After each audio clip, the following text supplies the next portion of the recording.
I stood in the rain, watching the movers carry elegant furniture into my sister Emma's new mansion. A wedding gift from our parents. A $2.8 million house in the most prestigious neighborhood in Boston.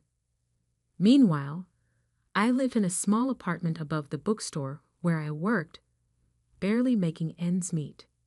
Isn't it perfect for them? My mother gushed, not noticing how soaked I'd gotten standing outside. Emma and James will be so happy here. And there's plenty of room for grandchildren. I forced a smile, thinking of the congratulations card I'd scraped together money to buy. It's beautiful, Mom. Emma emerged from the house, immaculate in designer clothes, her new engagement ring catching what little sunlight filtered through the clouds. Madison, you finally made it.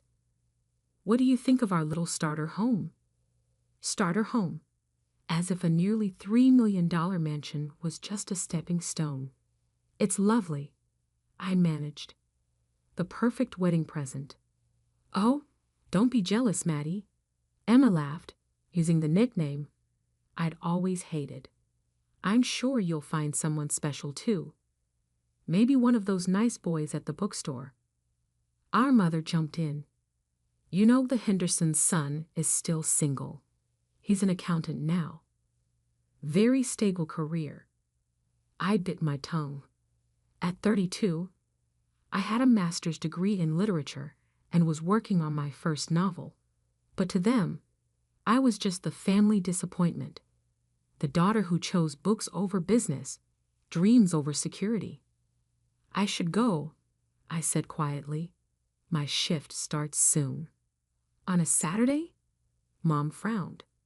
But we're having a family dinner to celebrate Emma's house. Some of us have to work weekends, Mom. Emma rolled her eyes. Still so dramatic, Maddie. This is why you struggle, you know. Always choosing the hard way instead of accepting help.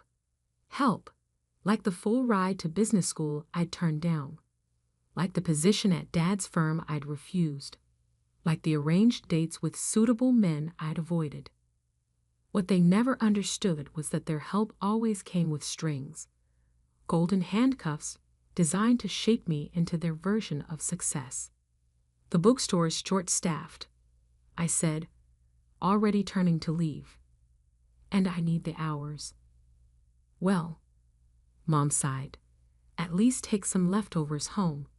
I hate thinking of you eating alone in that tiny apartment. I didn't tell her that my tiny apartment was my sanctuary, a space filled with books, art, and peace. A place where I could write without judgment, dream without limits.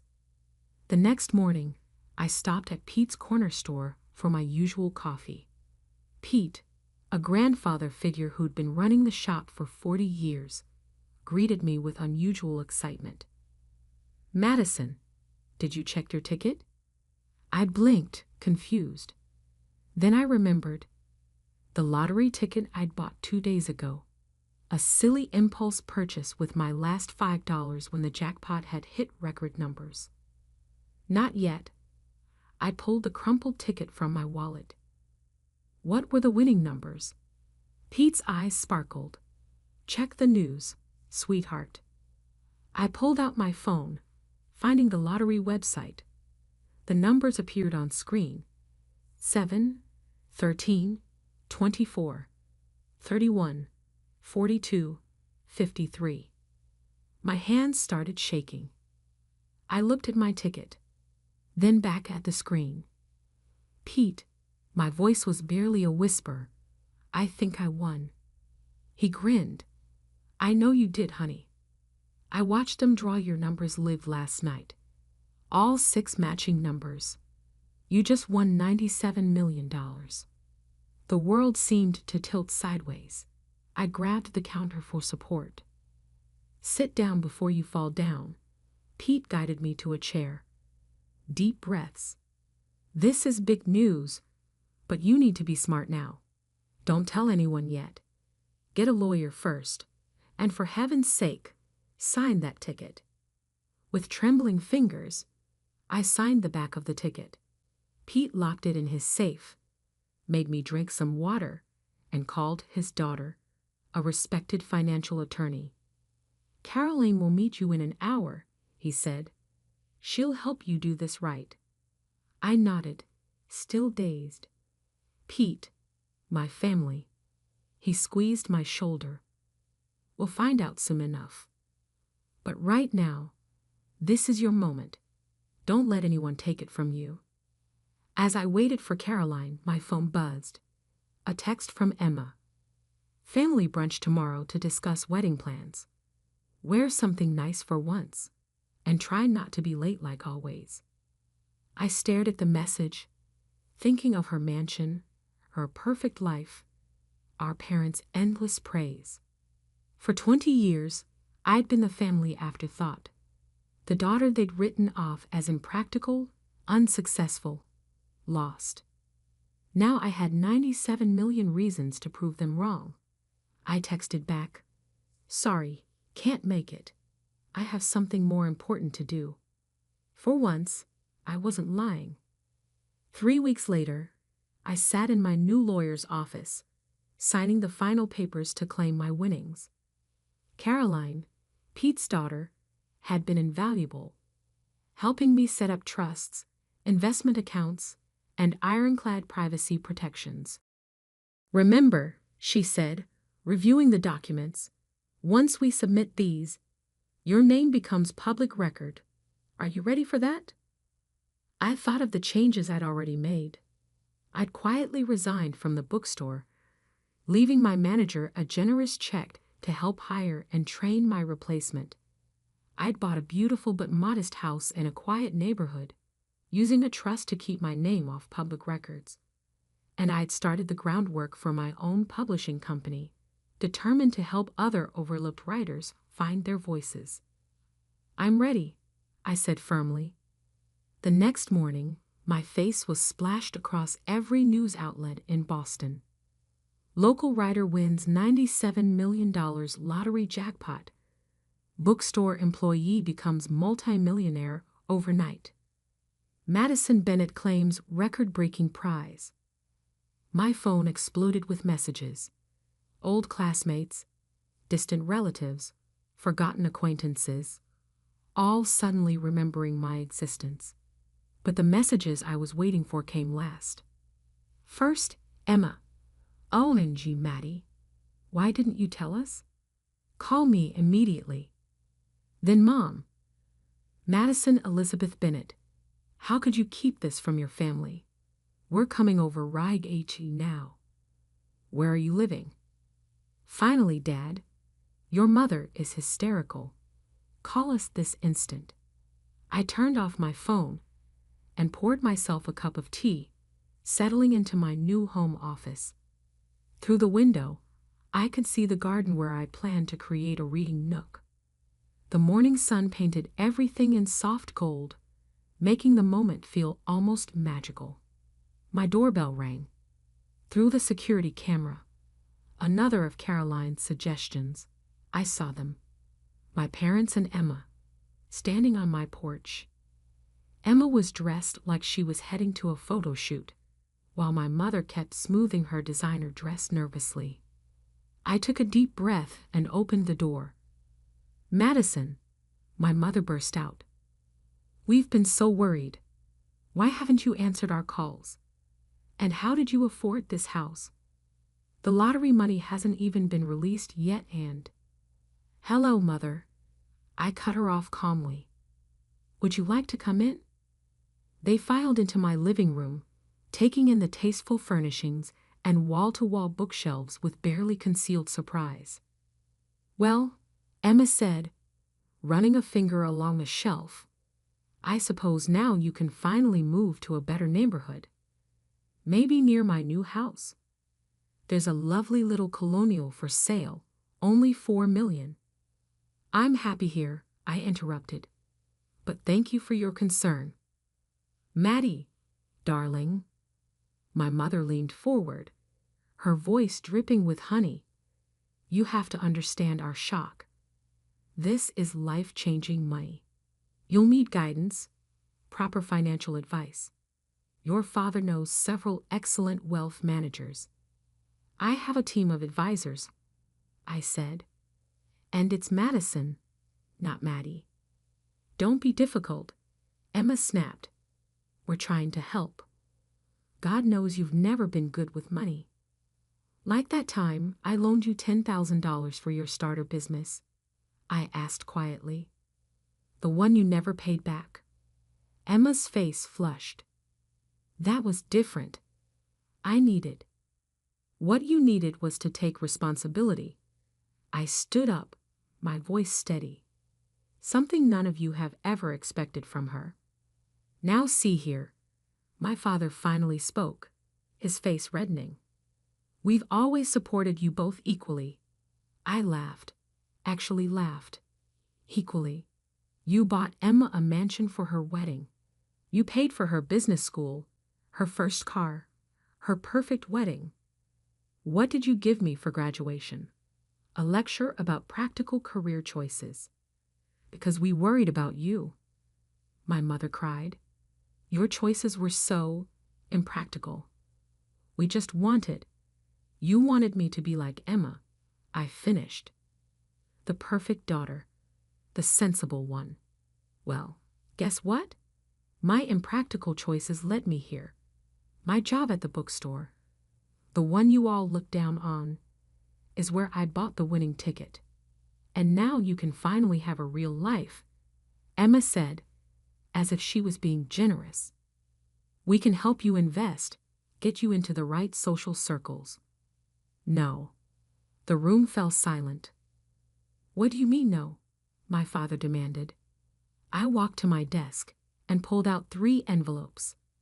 Emma, this is a cashier's check for $10,000, repaying the loan you've conveniently forgotten about. I handed her the first envelope. Mom, Dad, this is a check for $15,000, the total of every gift, every payment, every contribution you've ever made to my life. I've kept careful records. They stared at the envelopes, speechless. The third envelope, I continued, contains documents showing I've already established my own publishing company, created a charitable foundation for literacy programs, and set up my investments with one of the top firms in the country. I didn't need your guidance then, and I certainly don't need it now. But we're family, my mother whispered. Yes, we are. And family should love unconditionally.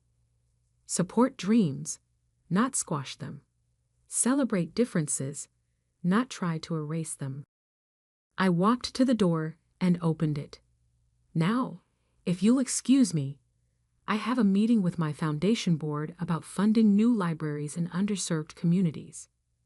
You're making a mistake, my father said stiffly. You need us. I smiled, feeling lighter than I had in years. No, Dad, you need me. And that's the real reason you're here, isn't it? Emma stood up, her face a mask of fury. You think you're better than us now? Because of some lucky numbers? No, Emma, I always was. You just never saw it. As they left, my mother turned back, tears in her eyes. Madison, please. We made a terrible mistake. We see that now. Can't we start over? I looked at her, really looked at her, and saw for the first time how small she seemed. How all of them seemed, trapped in their narrow view of success and worth. Maybe someday, I said softly, but not today. I closed the door on their protests, walking back to my office. On my desk sat the manuscript of my novel, a story about a girl finding her voice in a world that tried to silence her. It was time to write the next chapter. 6 months later, the launch party for Bennett Publishing House was everything I dreamed of. We transformed an old warehouse into a magical space filled with books, art, and possibility. Local authors whose works we'd signed mingled with literary agents and journalists, while kids from our literacy program proudly showed off their own stories in a special display area. Pete stood beside me, beaming like a proud father. Look at what you've built, Madison, and not a penny wasted on showing off. He was right. While I could have easily bought a gleaming downtown office tower, I'd chosen to renovate this historic building instead, creating a space that felt like home to writers and readers alike. The millions I'd won had been carefully invested in education programs, in supporting new authors, in building something meaningful. My phone buzzed. A text from Emma. Saw your company in the business journal. Must be nice having everything handed to you. Betito, James lost his job. We could use some family support right now. I deleted the message without responding. Over the past months, they tried everything. Guilt, manipulation, fake kindness, and finally, outright demands. Emma's starter mansion was apparently too small now. Mom and Dad's country club membership needed renewal. James's failed investments needed covering. I'd ignored them all. Miss Bennett? A young girl tugged at my sleeve. She was one of our literacy program students, clutching a notebook. Will you read my story? Of course, Sophie. I led her to a quiet corner, sitting down at her level. What's it about? A girl who finds a magic pen, she said shyly. Everything she writes comes true, but she has to figure out what's really important to write about. I smiled, thinking how wisdom sometimes comes from the most unexpected places. Madison. I looked up. My mother stood there, looking uncomfortable in the casual atmosphere.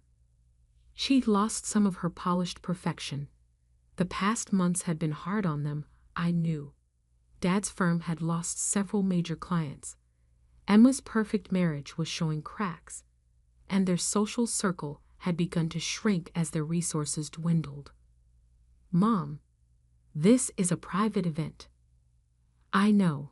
I had to talk to you. She glanced at Sophie. Alone? I turned to Sophie. Why don't you show your story to Miss Sarah?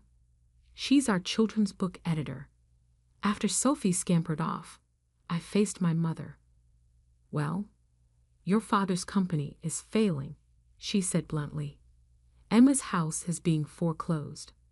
Everything's falling apart, and you're here playing with children's stories. I stood up, anger flaring. Playing? Look around, Mom. Really look. See those kids. They're learning to love reading, to believe in their own voices. See those authors? They're getting chances they never had before. I'm not playing. I'm building something real. But your family has never respected my choices. I cut in. Even now, you're not here because you care about what I've built. You're here because you need money. She flinched. We're still your family. Are you? I walked her over to our wall of success stories. Photos of children reading, authors signing their first contracts, community programs making real change. Family celebrates each other's victories. Family supports each other's dreams. When was the last time you asked about my novel? My goals? My happiness? I don't know. Exactly. I turned to face her. The lottery didn't change who I am, Mom. It just gave me the freedom to stop seeking approval I was never going to get. Tears filled her eyes. We were wrong. I see that now. But can't you forgive us? Forgiveness isn't the issue, I said gently. I forgave you months ago. That's why I'm not angry anymore. But forgiveness doesn't mean letting people keep hurting you. What do you want from us? Nothing. That's the point. I don't need anything from you anymore. And until you can want a relationship with me that isn't about money or status or your idea of success, we don't have anything to discuss. A commotion near the entrance caught my attention. Emma had arrived with Dad and James in tow. Really? I sighed. You all came to ambush me at my company's launch. We're desperate. Emma cried, mascara running down her cheeks. James lost everything in that investment scheme. The bank is taking our house, and Daddy's company is dying. Please, Maddie, you have to help us. The room had gone quiet. Our guests tried to pretend they weren't watching the drama unfold. I looked at my family. Really looked at them. Dad, gray and deflated without his usual power. Emma, designer clothes now slightly worn, desperate for a bailout. Mom, torn between pride and need. No, I said firmly. No. Dad's voice cracked. I'll make you all a different offer instead. I pulled out my phone, pulling up some photos. This is Carter Financial Services. They're looking for experienced advisors with community connections. Dad, they've agreed to interview you for a senior position. No guarantees, but a fair shot. I swiped to the next photo. Emma, the local arts center needs a fundraising coordinator. With your social skills and event planning experience, you'd be perfect. James, my friend's construction company is hiring project managers. Real work, fair pay. You want us to work for other people. Emma looked horrified. I want you to earn your own way. Like I did. Build something real. Find out who you are without the fancy titles and borrowed money. And if we refuse, Dad asked stiffly, then you'll figure something else out. But you won't get a dime from me to maintain the lifestyle that made us all so unhappy. Mom stepped forward, surprising me. The Arts Center, they really think Emma would be good at fundraising? Yes, because she is good at it. When she's actually trying, not just playing the perfect daughter. Emma wiped her eyes, smearing expensive mascara. I don't know how to be anything else. Yes, you do. I took her hand, the first time we touched in months. You're smart, capable, and determined. Use those qualities for something meaningful instead of just appearances. Dad cleared his throat. The position, at Carter Financial. When's the interview? Tomorrow at 10. Don't wear your Rolex. Show them your experience, not your ego. One by one, they nodded. Not happy, not grateful, but perhaps thoughtful. As they left, Mom turned back. Your company, it's really amazing, Madison. I'm sorry we never saw. I know, I said softly. Maybe someday you'll see me too. After they were gone, Pete appeared at my side. You okay, kiddo? I looked around at my publishing house, at the dreams being born, the stories being told, the lives being changed. You know what, Pete? I really am.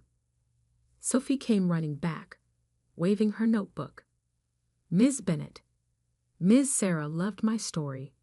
She said maybe someday it could be a real book. I knelt down beside her. Want to know a secret, Sophie? Every real book starts with someone brave enough to tell their story. Like you. Like all of us. Later that night, I sat in my garden reading nook, working on my novel. My phone buzzed with a text from Emma. I have an interview at the Arts Center tomorrow. Any advice?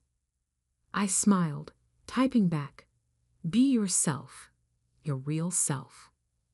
The lottery hadn't just given me millions.